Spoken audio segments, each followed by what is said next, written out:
Ton cœur est dans la joie ce matin, frères et sœurs. Moi aussi, je suis dans la joie.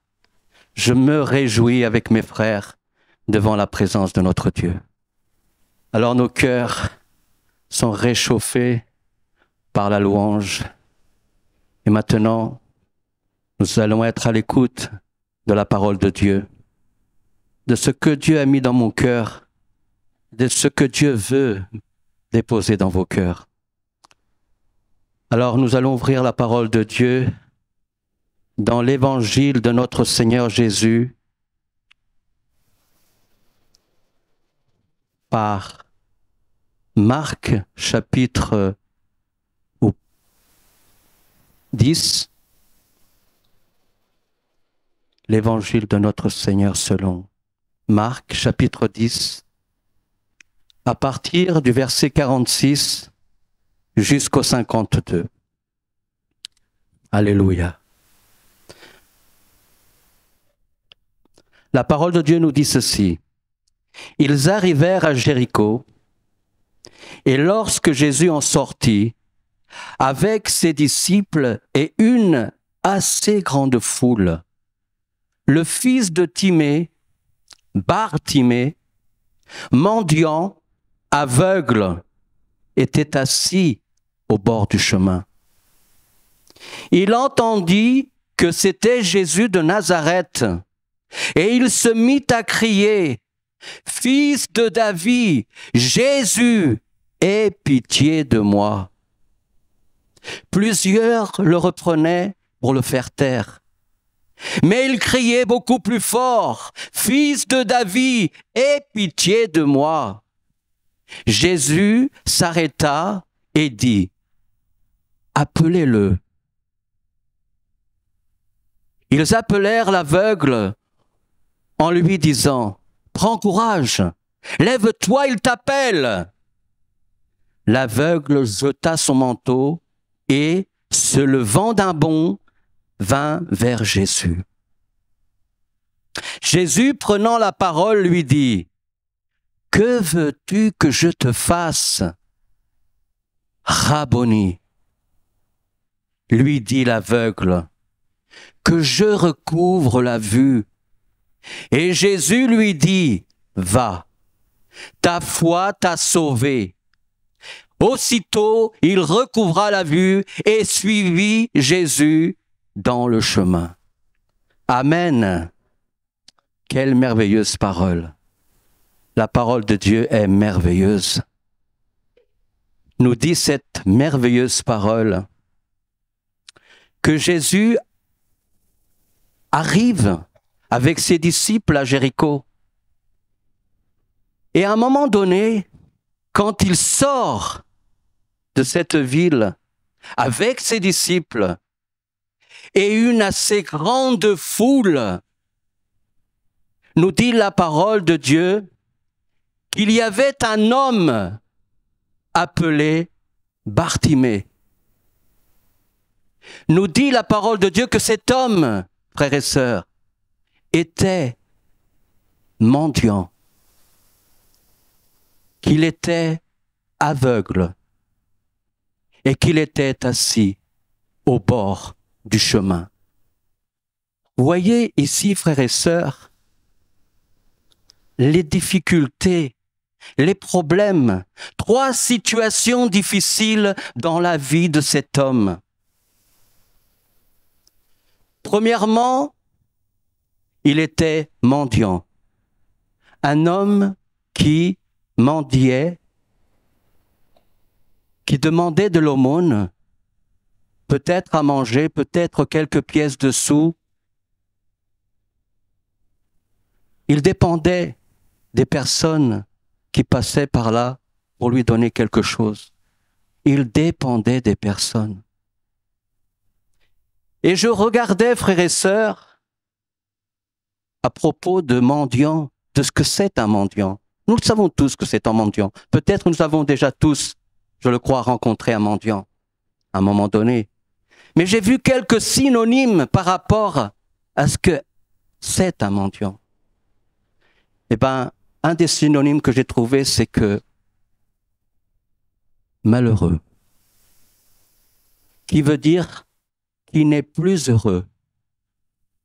Une personne accablée de malheur, une personne désespérée.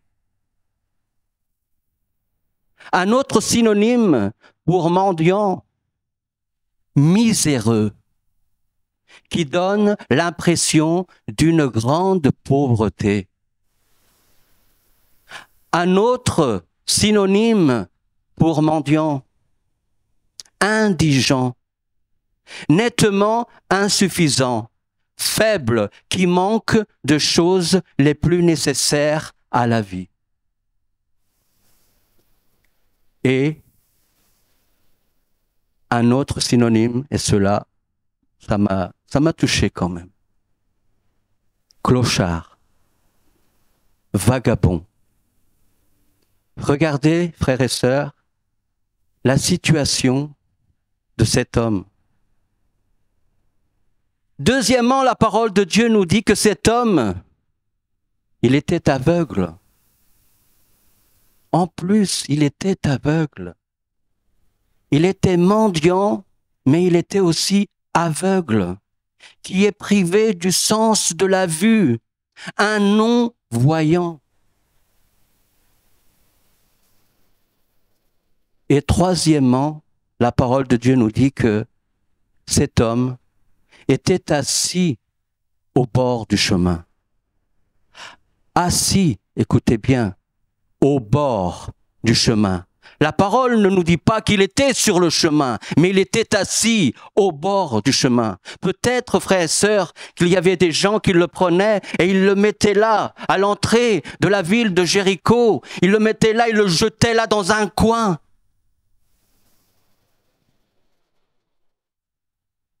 Il était mis de côté, quoi. Mais, frères et sœurs, nous dit la parole au verset 47, qu'il entendit, écoutez bien, il entendit que c'était Jésus de Nazareth. Au milieu de toute cette foule, ce bruit de cette foule, le vacarme de cette foule, frères et sœurs, Bartimée, il est aveugle, mais il n'est pas sourd. Il n'est pas sourd. Et c'est bien quelque chose d'important. Là, il y a quelque chose d'important qui est en train d'arriver. Et si il y a aussi une grande foule, c'est que le personnage est important aussi. Imaginez, frères et sœurs, avec moi, cette foule qui suivait Jésus. Quand Jésus se déplaçait, il y avait des miracles. Il y avait des guérisons. Les esprits mauvais sortaient parce qu'il y avait la présence de Jésus.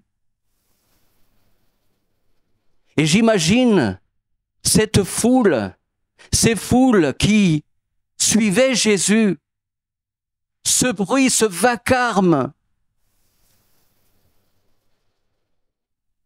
Forcément, il y a quelque chose là. Forcément, quelque chose est en train d'arriver, quelque chose, une personne très importante est au milieu de cette foule. L'aveugle, il veut s'informer, il s'informe, donc, et quelqu'un lui dit, quelqu'un lui parle, écoute, c'est Jésus de Nazareth. Waouh! C'est Jésus de Nazareth.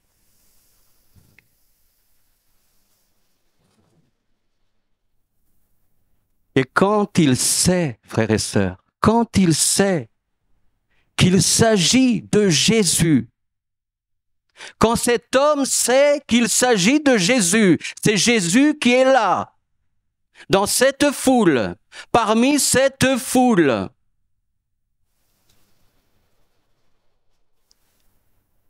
La parole de Dieu nous dit qu'il se mit à crier. Fils de David, Jésus, aie pitié de moi.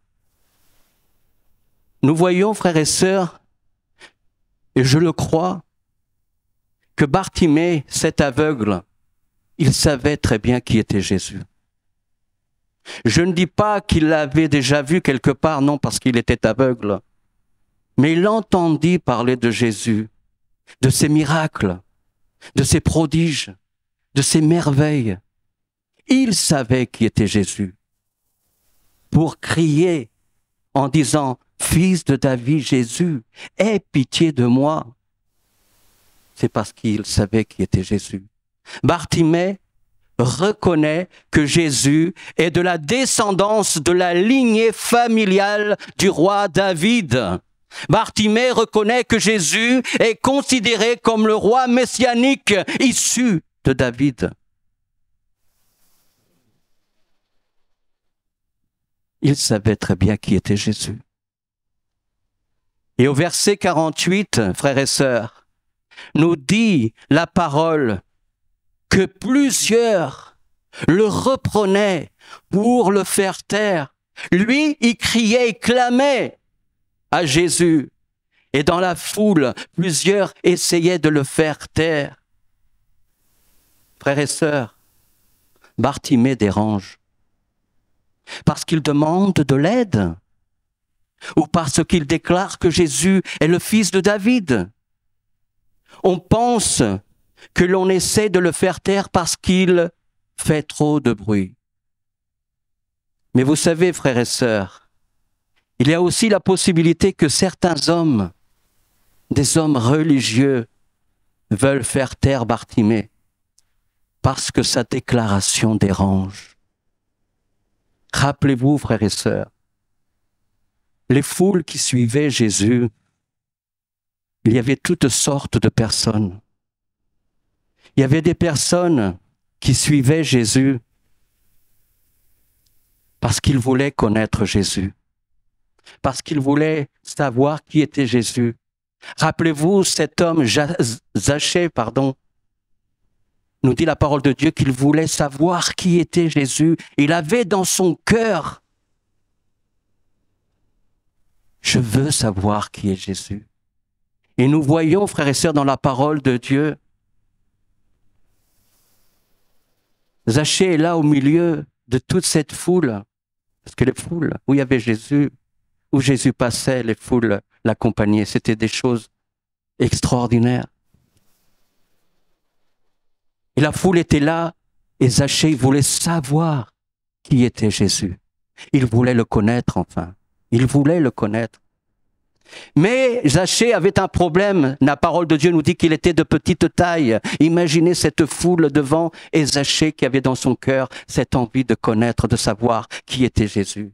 Mais regardez, il n'est pas resté dans ses difficultés, dans ses problèmes. Et là, je vois la foi de cet homme. Nous dit la parole de Dieu qu'il courut en avant. Et quand il vit un arbre, un figuier, il monta à cet arbre parce qu'il voulait voir. Il voulait voir. Il pouvait laisser tomber l'affaire. Bon, aujourd'hui, ça va pas le faire. Ça sera peut-être demain ou un autre jour. Mais non, c'est aujourd'hui. C'est aujourd'hui. Peut-être que ce matin, tu es là aujourd'hui et tu entends la parole de Dieu et ça fait quelque chose dans ton cœur. Il y a quelque chose qui se passe dans ton cœur. Et tu as cette envie, ouais. Moi aussi, je veux connaître ce Jésus. J'ai besoin de connaître ce Jésus. On m'en a tellement parlé, j'ai tellement entendu parler de Jésus, mais je veux le connaître de moi-même. Et cet homme, il est monté à cet arbre parce qu'il voulait voir qui était Jésus. Et quand Jésus passe, Jésus regarde cet homme et lui dit, « Zachée, descends vite.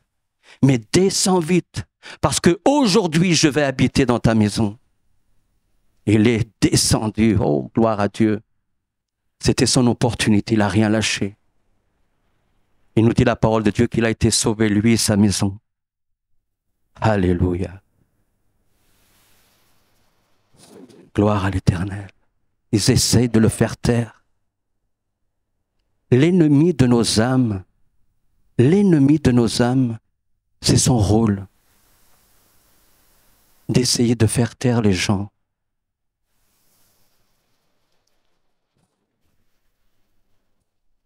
Alléluia.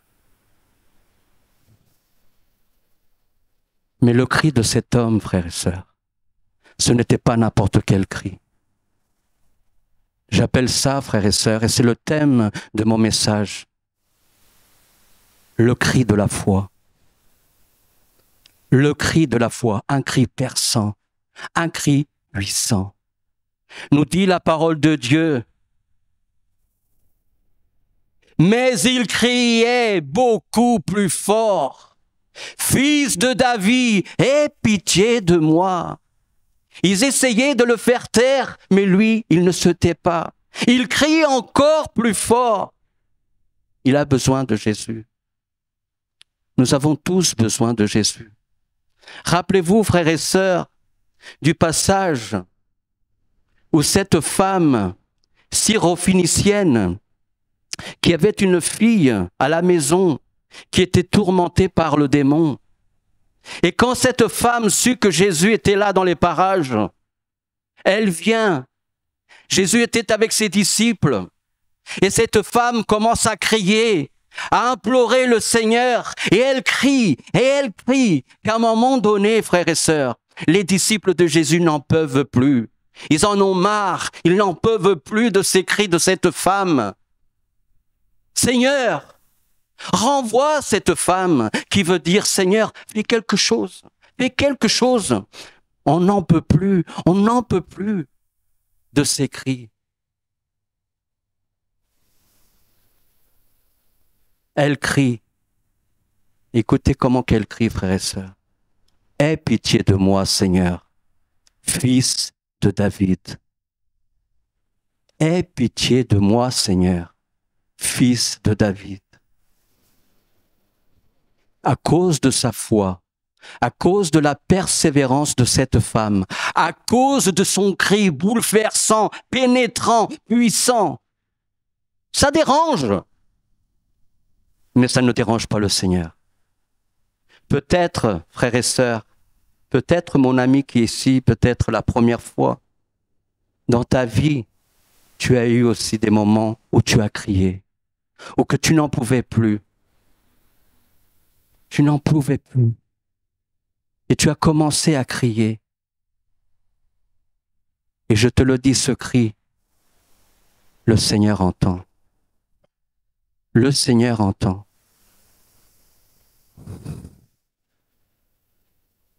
Et cette femme qui criait derrière Jésus, nous dit la parole de Dieu, que le Seigneur lui dit, ô femme, grande est ta foi. Qu'il soit fait, écoutez bien frères et sœurs, à cause de la foi, cette foi qui bouleverse, cette foi puissante, ce cri de foi puissant.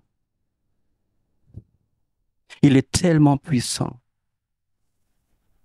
que Jésus est touché par ce cri. Et il dit à cette femme, grande est ta foi. Ô femme, grande est ta foi.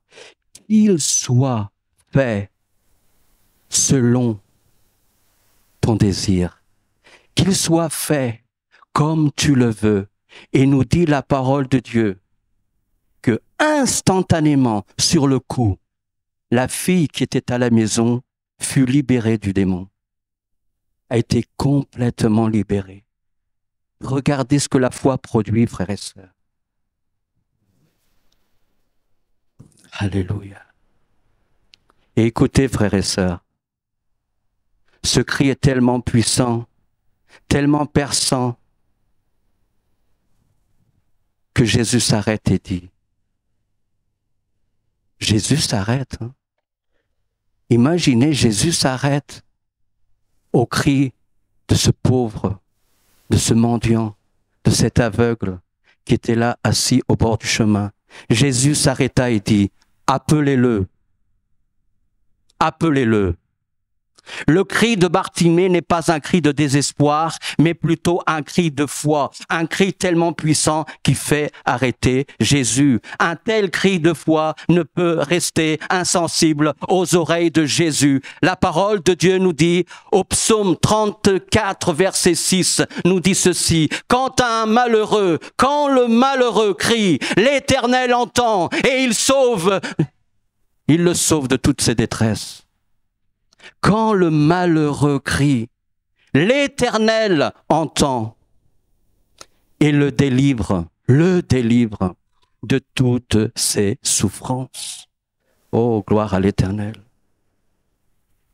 Nous dit la parole, ils appelèrent l'aveugle en lui disant, « Prends courage, lève-toi, il t'appelle. » Et nous dit cette même parole, que l'aveugle jeta son manteau et, se levant d'un bond, vint vers Jésus.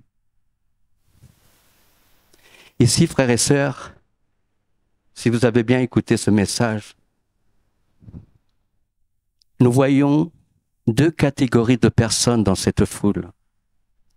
Il y a ceux qui éloignent Bartimée de Jésus.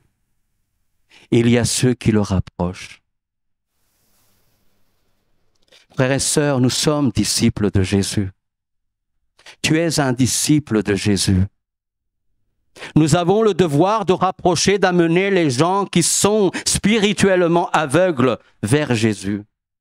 C'est notre devoir de montrer le chemin, en sachant que le chemin, il y a un chemin qui nous mène à Jésus, qui nous mène à la gloire, qui nous mène au ciel. Il n'y a pas plusieurs chemins, comme les gens le prétendent dire qu'il y a beaucoup de chemins qui mènent à Dieu. Il y a beaucoup de religions qui mènent les gens à Dieu.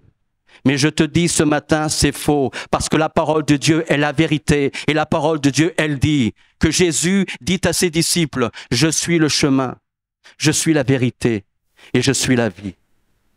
Et nul ne va au Père si ce n'est par moi, dit Jésus dans sa parole. Nul ne va au ciel, nul n'arrive devant la présence du Père. Nul n'arrive à Dieu si ce n'est par Jésus, parce que Jésus est le seul chemin, l'unique chemin. Alléluia. Et nous avons ce devoir, frères et sœurs, d'amener, comme je l'ai dit, de rapprocher les gens spirituellement aveugles vers Jésus. Afin de quoi, frères et sœurs? Afin qu'ils se débarrassent des vieilles choses. Et regardez, la première des choses que Bartimée fait, il jette son manteau. Il laisse donc derrière lui toute sa vie faite de souffrances, dont le manteau est le symbole. C'était son manteau. Il estimait ce manteau dans sa pauvreté, dans sa difficulté qu'il avait dans ses yeux. Là, jeté dans un coin, ce manteau était nécessaire. Il y tenait à ce manteau. Ce manteau l'accompagnait jour et nuit. Il le protégeait du soleil, de la pluie, du froid. Mais quand Jésus l'appelle, nous dit que cet homme, il jeta son manteau. Il jette, c'est la première des choses qu'il fait, il jette son manteau. Ce n'est plus le manteau qui est essentiel dans sa vie. L'essentiel maintenant, c'est Jésus. Nous avons jeté beaucoup de choses, frères et sœurs. Comme nous sommes venus à Jésus, parce que Jésus t'a appelé. Et quand tu es venu, et tu as répondu à l'appel de Jésus, et que tu es venu, tu as laissé derrière toi toute une vie de mauvaises choses, peut-être même de souffrance. La souffrance ne vient pas de Dieu. Dieu a le meilleur pour toi. Il jeta au loin, car il est certain qu'avec le Seigneur, une vie nouvelle peut commencer. Et dans la continuité de la parole, frères et sœurs, Jésus prenant la parole au verset 51, il lui dit, « Que veux-tu que je te fasse ?» Jésus qui demande à cet aveugle, « Que veux-tu que je te fasse ?» Jésus le savait déjà. Jésus connaît très bien cet homme. Tu sais, Jésus te connaît parfaitement. Jésus te connaît. Même si tu ne le connais pas, lui, il te connaît et il te connaît mieux que toi-même, tu te connais. Que veux-tu que je te fasse? Ça veut dire que le Seigneur, il veut cette relation avec toi. Il veut cette communion avec toi. Il veut que tu partages quelque chose avec lui. Et Bartimée répond, Rabboni, Rabboni, qui veut dire maître. Vous voyez comme Bartimée connaissait Jésus, il savait qui était Jésus. Rabboni, maître, avec tendresse. Rabboni, ça veut dire maître, avec tendresse. Que je recouvre la vue, Seigneur. C'est ce que je veux, Seigneur, c'est recouvrir la vue. Et Jésus lui dit, va, ta foi t'a sauvé. Va, ta foi t'a sauvé. Nous voyons que le premier des miracles dans la vie de cet homme, ça a été le salut, la restauration, la guérison de son âme. Va, ta foi à toi, eh ben, t'a sauvé. Aussitôt, le deuxième miracle, aussitôt, nous dit la parole de Dieu, il recouvra la vue et suivit Jésus dans le chemin. Et c'est là qu'il y a quelque chose d'intéressant. Je veux terminer par ça. Il y a quelque chose. Si tu as été attentif à la parole de Dieu, tu vois bien que cet homme était là à l'entrée des portes de Jéricho, à l'entrée de cette ville. Et nous dit la parole de Dieu qu'il était un mendiant, oui, qu'il était aveugle, oui, mais qu'il était assis au bord du chemin. Abandonné, mis de côté, rejeté. Et là, avec Jésus, regardez qu'est-ce qui se passe. Il suivit Jésus. Non pas au bord, mais dans le chemin. Dans le chemin. Le Seigneur a préparé ce chemin pour toi.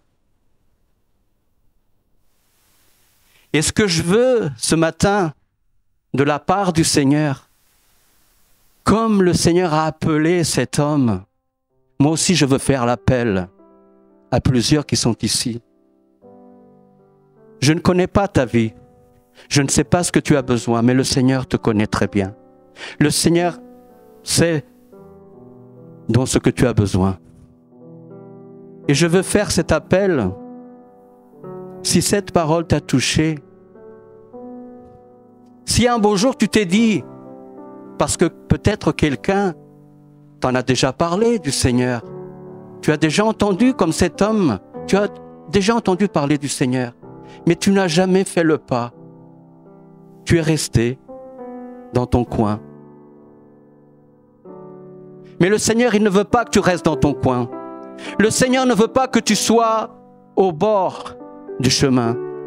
Le Seigneur, ce qu'il veut, c'est que tu sois dans le chemin. Et ce chemin, il l'a tracé pour ta vie. Et il ne dépend que de toi. Il ne dépend que de moi. Alors je fais cet appel.